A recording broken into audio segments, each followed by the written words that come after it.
You call it a sort of abandonment of persuasion. Yes. Became true across a variety of issues for progressives, also for people on the right.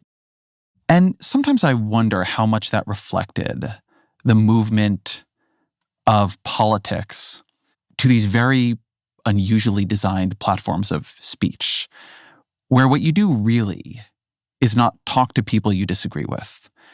It's talk about people you disagree with to people you agree with, and then see whether or not they agree with what you said.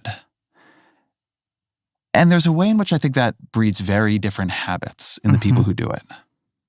I think that that's absolutely right. I mean, again, we're not in this place because of our community or our movement, but clearly we aren't in this place because we weren't shaming people enough, because we weren't canceling people enough, because we weren't yelling at people enough, because we weren't denouncing anti-trans positions enough.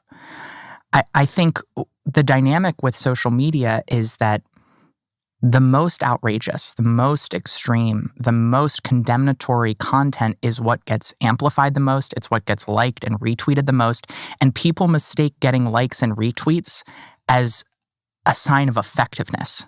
And those are two fundamentally different things. And I think that whether it's subconscious or even conscious rewarding of unproductive conversations has completely undermined the capacity for us as individuals or politically for us to have conversations that persuade, that open people's hearts and minds, that meet them where they are. And I think the other dynamic that we have with social media is that there's sort of two kinds of people on social media. The vast majority of people are doom scrollers. They just go on and they scroll their social media.